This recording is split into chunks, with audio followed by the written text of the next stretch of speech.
오늘은 우리가 두아디라 교회를 생각하겠습니다. 두아디라 교회. 그러면 두아디라 교회가 어디 있는가? 우리가 보면은 지도에 보면은 우리가 에베소 교회를 시작했어요. 그렇죠? 그 다음에 서문화 교회를 그 다음에 두 번째 시작했습니다. 그래서 버가모 교회까지 제가 100km 정도 떨어졌다 그랬어요. 그래서 버가모 교회를 우리가 생각했습니다. 그 다음에 버가모 교회가 제일 북쪽이고 이제는 남동쪽으로 이제 두아디라 교회가 있습니다. 여기가 한 60km 정도 떨어진 곳에 두아디라 교회가 있습니다. 오늘 첫 번째, 두 번째, 세 번째, 네 번째 두아디라 교회를 우리가 좀 살펴보겠습니다. 자, 두아디라 교회는 사실은 두아디라 교회의 특징은 이 사대나 그 다음에 버가모 사이에 있는 이 두아디라는 첫째는 교통의 중심입니다. 따라서 이쪽에서는 상업이 발달됐습니다.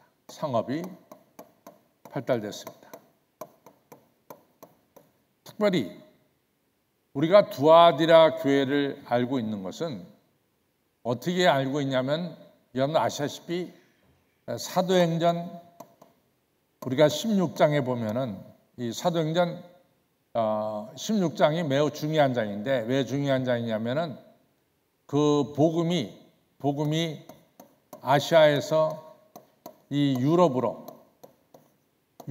건너간 이런 장이 바로 사도행전 16장입니다. 그래서 사도 바울이 드로아에서 꿈을 꿀 때 이 마게도냐 사람이 와서 도와달라. 그래서 배를 타고 이제 아시아를 두라를 떠나서 유럽의 네아폴리의 항구에 도착하죠. 그 다음 네아폴리에서 빌립보로 가게 됩니다.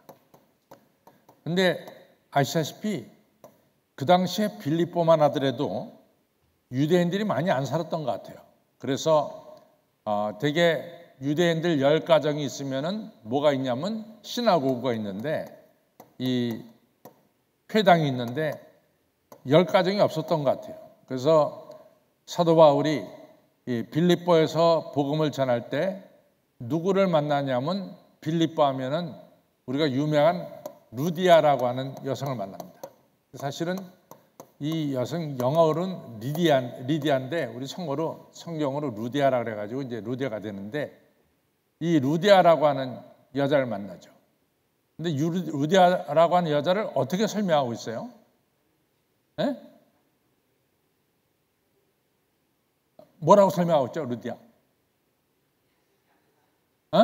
자주장사지.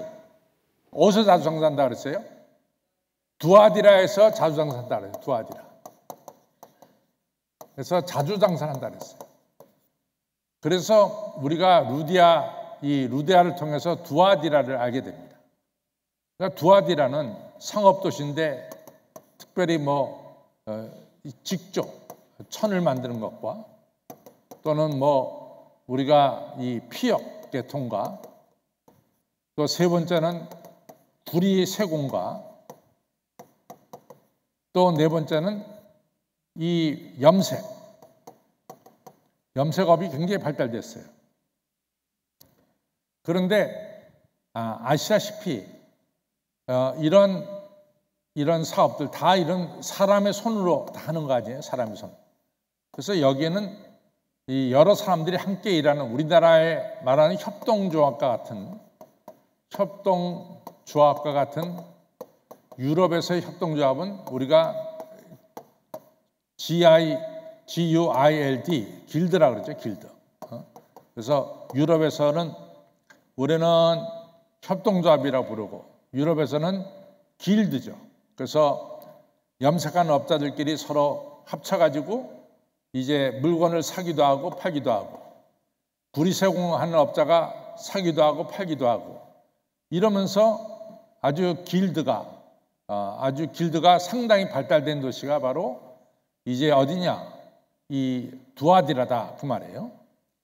그러니까 이 길드에는, 이 협동조합에는 한 100명이 협동조합에 있다면은 그 중에서 95명 정도는 다 이방인이고 하나님 모르는 사람이고 한 5명 정도가 이제 크리스천인 이런 형태의 길드를 가지고 있었죠. 이런 형태의 길드를 가지고 있었는데 문제는 이 길드 우리가 알다시피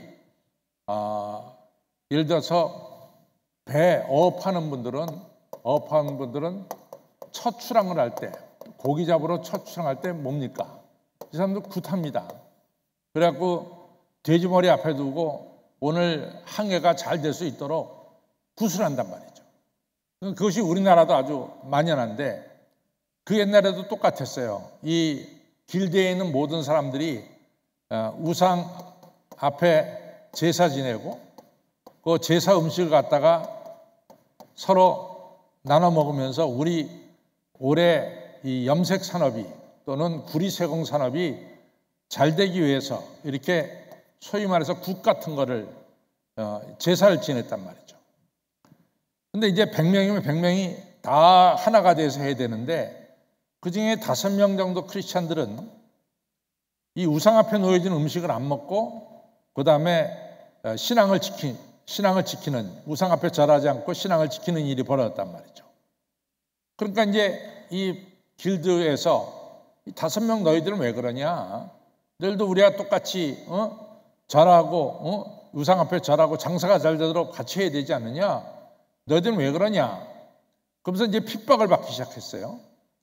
그러니까 이제 이러한 일은 사실은 이제 경제적으로 손해가 되는 거죠. 그래서 이 길드에서 크리스찬들 갖다가 너 나가라. 그럼 나가라. 이렇게 우리와 같이 절하거나 우리와 같이 우상 앞에 절하거나 이런 일을 하지 않으려면 너희들 나가라. 이렇게 했단 말이죠. 그러니까 크리스찬들이 신앙 때문에 경제적인 손해가 사실적으로 오게 된 거죠.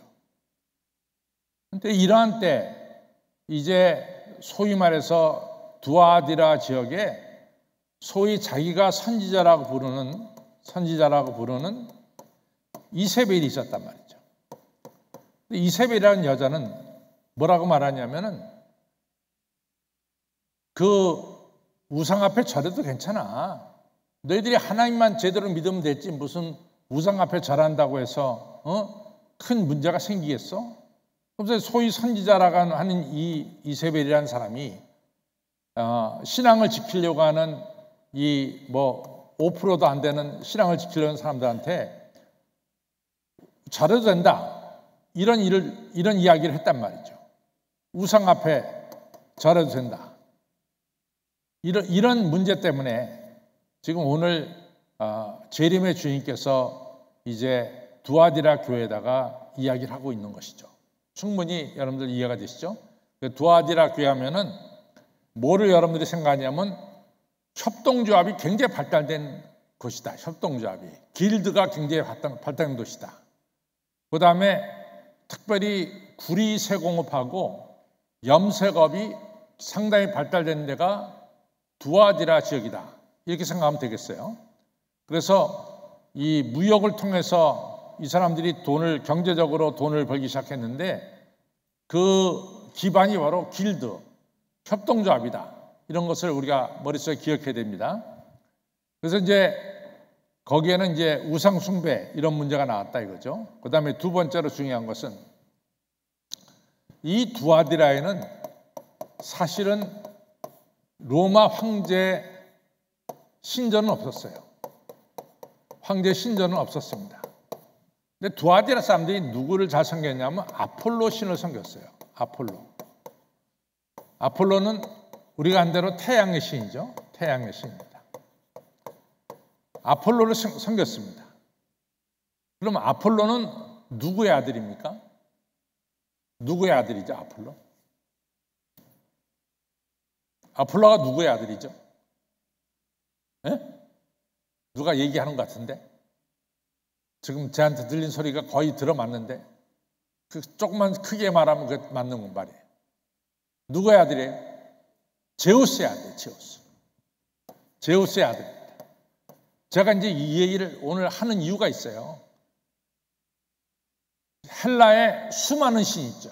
헤라클레스도 있고 바카스도 있고 나이키도 있고 디오니시스도 있고 헬라에 나오는 모든 신들이 있죠. 그 신 중에서 머리가 누굽니까? 제우스예요. 제우스가 머리입니다. 그 다음에 제우스의 아들 중에서 가장 똑똑한 아들이 누구냐면 아폴로예요. 태양신이다. 그래서 이 두아디라 사람들에게 저 제우스 신의 아들인 태양신 아폴로를 잘 섬깁시다. 뭐 이런 운동이 거기서 벌어졌겠죠. 당연히. 그렇죠? 벌어졌겠죠. 이제 이렇게 됐단 말이죠. 이런 상태입니다. 이런 상태에서 오늘 이 두아디라 교회에 대한 이야기가 나오는 거죠. 우리 한번 두아디라 교회 이제 보겠습니다. 그래서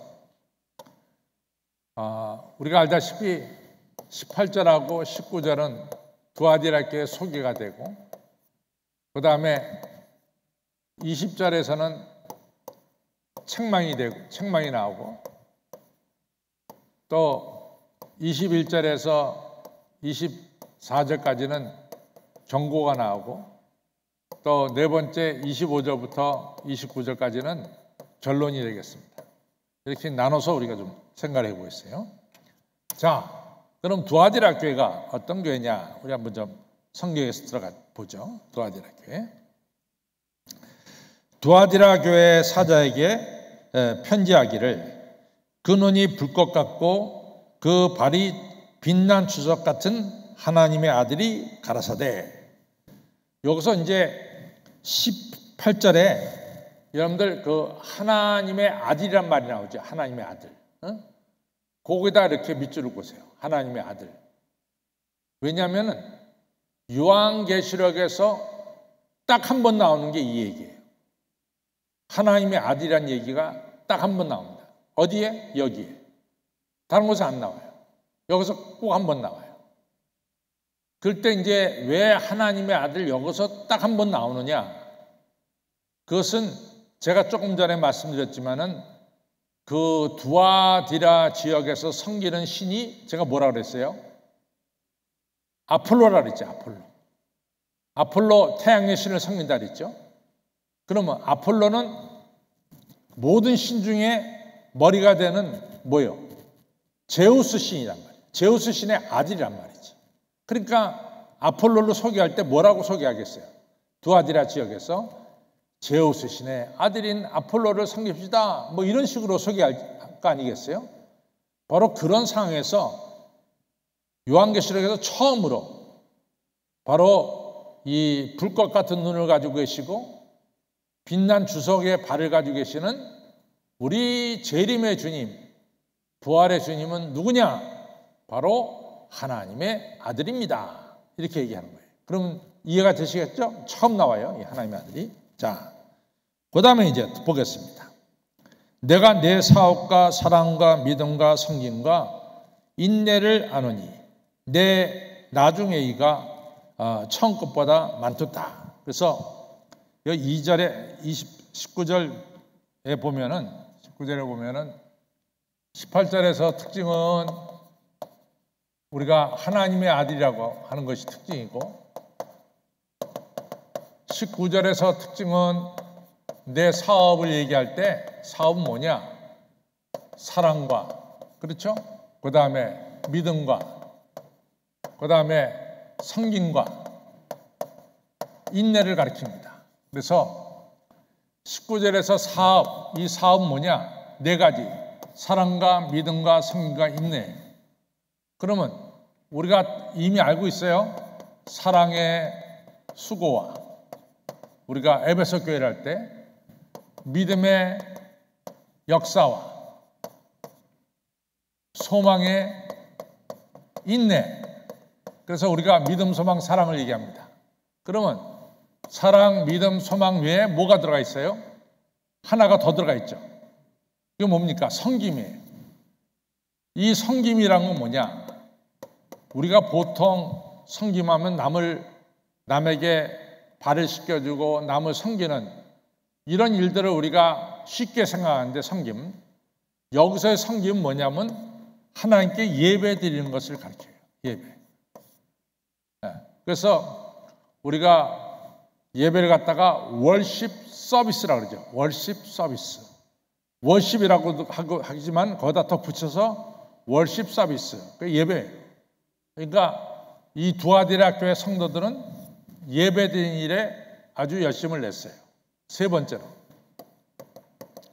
우리가 19절에 보면은 여러분들 에베소 교회가 왜 책망받았죠? 에베소 교회. 응? 처음 사랑을 버렸다는 거예요. 에베소 교회가 책망받은 것은.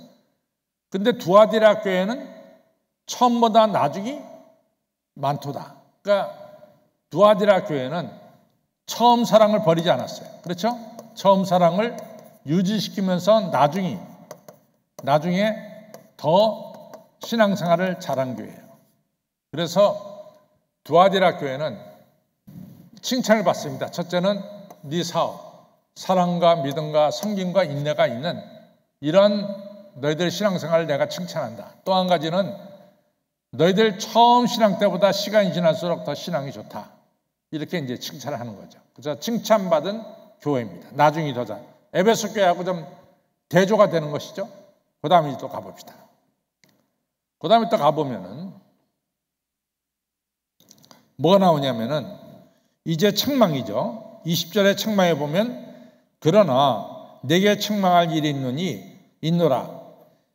자칭 선자라는 여자 이세벨을 내가 용납함이니, 그러니까 이세벨의 이야기를 너희가 들으니 그가 내 종들을 가르쳐 꿰어서 행음하게 하고 또 우상의 제물을 먹게 합니다. 그래서 제가 처음에 설명을 했어요. 설명할 때 이제 20절에서 설명할 때 이 이세벨이 등장하는데 길드 조직에서 한 95명 정도는 우상 숭배하고 5명 정도가 크리스천이라고 친다면은 길드가 뭐 1년에 한 번, 한두 번씩 그 우상 앞에 가서 우리 이번에 사업이 잘 되도록 뭐 제사를 지낼 거 아니에요. 그때 우상 앞에 절하고 우상 앞에 놓여진 음식을 먹는데 그 중에 5명 크리스찬들은 안 먹는단 말이지. 그러니까 이 5명이 고민에 빠졌어요. 여기에 가담할 것인가, 가담하지 않을 것인가. 이때 자칭 이세벨이라고 하는 여자는 뭐라고 말하냐면 먹어도 된다. 이런 얘기를 했단 말이지. 그러니까 그걸 우리 재림의 주님께서 책망하시는 거죠. 자, 우리가 이세벨이라는 여자, 구약 성경에 나온 이세벨, 여러분들 아시는 대로 이야기하시죠. 구약 성경에 나온 이세벨. 첫째는 아합 왕의 부인입니다. 또 이 여자는 어디서 시집 왔죠? 시돈에서 시집 왔어요. 이 여자가 시돈에서 와서 시집 와가지고 북이스라엘에다가 뭘 뿌렸어요? 바알과 아세라를 뿌렸어요. 그 다음에 이 여자는 시간이 지남에 따라서 하나님의 선자를 핍박하고 죽였습니다. 그 다음에 이제 바알 선자를 갖다가 키웠죠. 그래서 이세벨이라는 여자는 구약 성경에 어떻게 소개되고 있느냐? 그것은 우상을 갖다가 북이스라엘에 퍼뜨린 그 장본인이 바로 이세벨이다. 이렇게 이제 볼 수가 있죠. 그래서 두아디라에 있는 이 선자의 이름이 이 가짜 선자 이름이 이세벨인데 그 선자 이름이 정말로 이세벨인지 또 다른 이름을 가졌는지 그건 모르겠어요. 그러나 이세벨 하면은 우리 머릿속에 딱 떠오르는 게 뭐냐? 북이스라엘에다가 우상을 퍼뜨린 그러한 사람이 바로 이세벨이다. 이렇게 볼 수 있습니다. 자, 이세벨의 교훈을 따랐다 이거죠. 그 다음에 이제 또 가봅시다. 또 가보면은 21절을 보겠습니다. 21절로부터 이제 24절까지 이제 23절까지죠. 23절까지 20에 23절까지 21절로 23절까지 경고가 나옵니다. 21절 또 내가 그에게 회개할 기회를 주었을 때 그 음행을 회개하고자 아니하는도다. 그러니까 하나님께서 이 이세벨이라는 여자한테 회개할 기회를 줬어요. 회개할 기회를. 그러면 우리가 열왕기상 16장, 17장, 18장, 19장에 나오는 이러한 성경 속에서 이세벨에게 하나님께서 회개할 기회를 줬습니까? 안 줬습니까? 줬어요? 안 줬어요? 줬죠? 첫 번째는 회개할 기회가 뭐냐?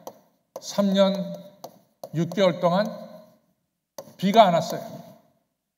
온 땅이 가물었어요. 그때 회개를 했어야죠. 그렇죠? 또 두 번째는 우리가 왕상 18장에 너무 잘 나오는 갈멜산에서 어느 신이 참 신이냐?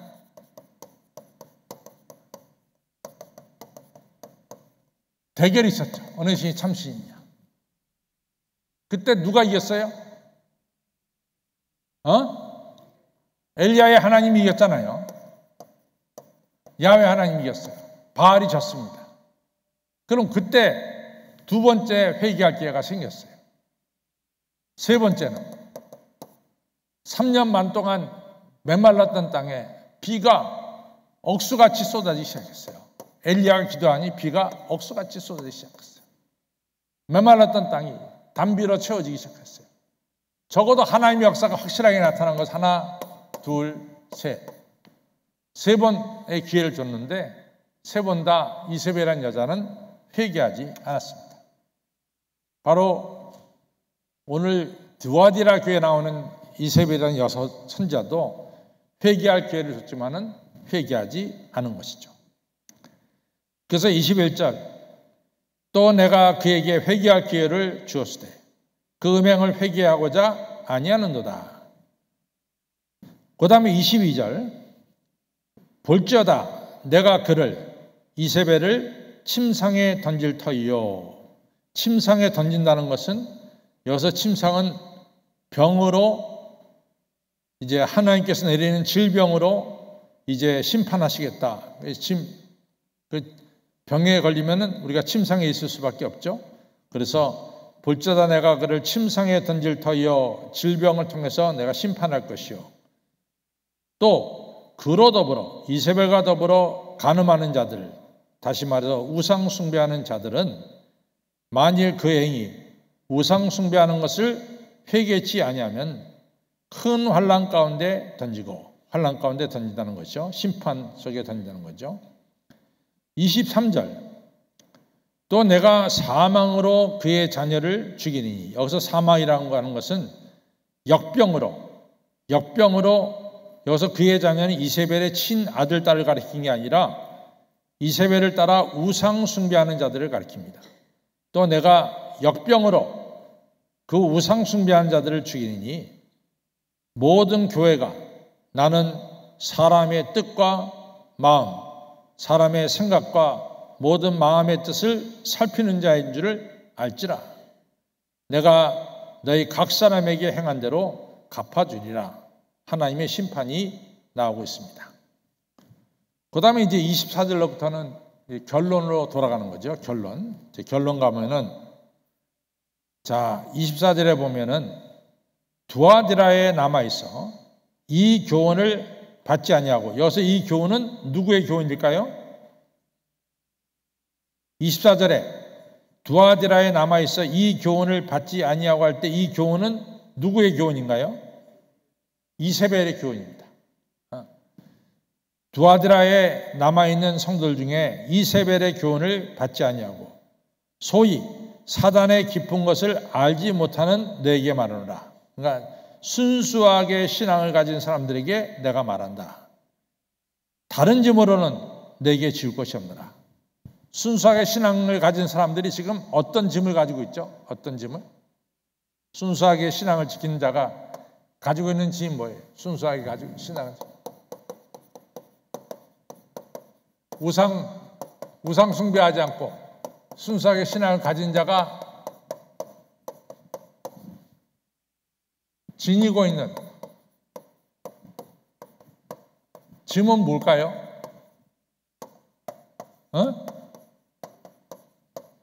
네? 뭐죠? 길드에서 쫓겨났잖아. 길드에서 협동조합에 쫓겨났잖아.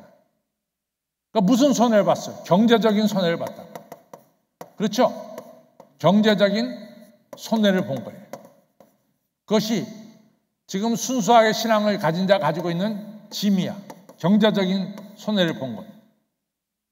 그런데 재림의 주님은 그 이상의 경제적인 손해를 본 것 그 이상의 어떤 짐도 순수하게 신앙을 지키는 자에게 내가 짐을 지우지 않겠다 이렇게 말씀하고 있는 거죠.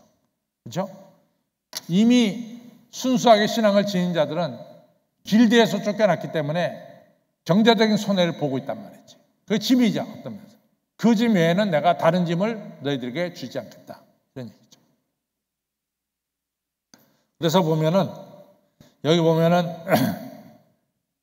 이제 24절에 두아디라에 남아 있어 이 교훈을 받지 아니하고 소위 사단의 깊은 것을 알지 못하는 너희에게 말하노니 다른 짐으로 이미 짐을 가지고 있어요. 경제. 그러나 다른 짐으로 너에게 지울 것이 없다. 다른 짐은 내가 너에게 지우지 않겠다. 그 다음에 25절 시작. 다만 너에게 있는 것을 내가 올 때까지 굳게 잡아라. 다시 말해서 순수한 신앙을 굳게 지켜라. 그럼 신앙을 굳게 지키면은 어떤 상을 주는가? 어떤 상을 주는가? 우리가 26절 읽겠습니다. 시작. 이기는 자와 끝까지 내 일을 지키는 그에게 만국을 다스리는 권세 주리라. 만국을 다스리는 권세. 이것은 예수님께서 이제 만국을 다스리는데 그때 예수님과 함께 만국을 다스리는 권세를 주겠다. 27장 이제 신앙을 지킨 자에게 만국을 다스리는 권세를 주는데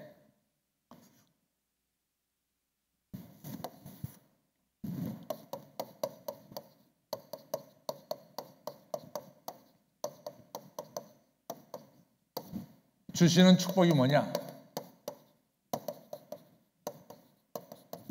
첫째는 만국을 다스리는 권세예요.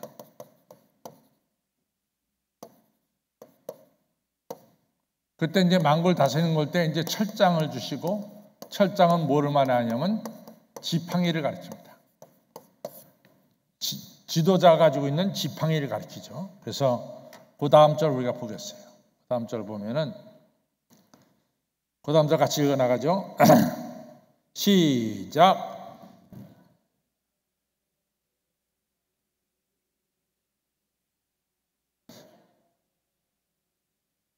그렇죠? 그가 철장을 가지고 저희를 다스려 질거럽게 들은 것 같이 하리라. 나도 내 아버지께 받은 것이 그러하리라. 예수님께서 만국을 다스리는 그 권세를 받았죠. 그래서 이 예수님이 가지고 있는 이 지팡이는 두 가지 의미가 있어요. 하나는 철장과 같이 이 질거럽게 들듯이 심판하는 권세가 있고 또 이 지팡이처럼 지도자라고 하는 이러한 것을 상징하는 이런 것이 있죠. 그래서 끝까지 신앙을 지키는 자에게 하나님께서 모세의 손에 들려진 지팡이처럼 지도자의 지팡이를 주시겠다라고 말씀하고 있습니다. 그 다음에 두 번째 주시는 축복이 이제 28절이에요. 두 번째 주신 축복이 첫째는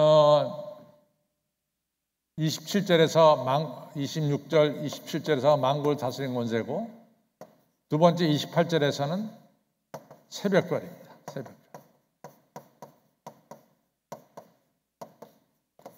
근데 이제 우리가 새벽별에 대해서 성경에 여러 가지 이야기가 나와요.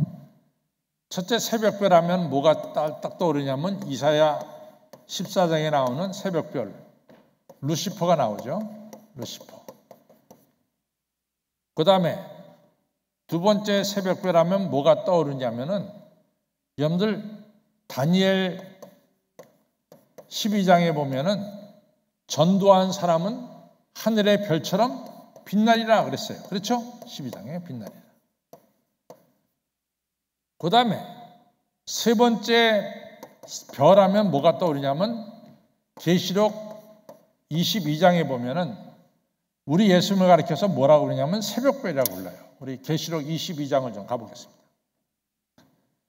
계시록 22장 우리가 보면은 새벽별에 대해서 나오는데 새벽별이 계시록 우리가 22장 16절에 보면은 나옵니다. 22장 16절. 22장 16절을 보면은 계시록 22장하고 16절을 보면은 같이 읽겠습니다. 16절에 시작. 나 예수는 교회들을 위하여 내 사자를 보내어 나는 다윗의 뿌리요 자손이니 곧 광명한 새벽별이라. 그러면 이 셋 중에서 지금 신앙을 끝까지 순수하게 지킨 자에게 새벽별을 주리라 라고 말씀할 때 이 셋 중에서 어느 것을 말씀하고 계실까요? 신앙을 순수하게 지킨 자에게 내가 새벽별을 주리라 할 때 이 새벽별은 제가 첫 번째는 이사야 14장에 나오는 루시퍼, 두 번째는 다니엘서 12장에 나오는 빛과 하늘의 별같이 빛나리라. 세 번째는 계시록 22장 16절에 나오는 이 예수 그리스도의 새벽별. 이 세 가지를 얘기했어요. 셋 중에 뭐가 맞을까요? 네? 우리가 이걸 옛날엔 내가 이게 세 개 중에 하나 고른 걸 뭐라 그러지? 지금 이기훈 장로님? 우리가 보통 네 개 중에 하나 고르잖아. 세 개 중에 하나 뭐라 그러지? 3.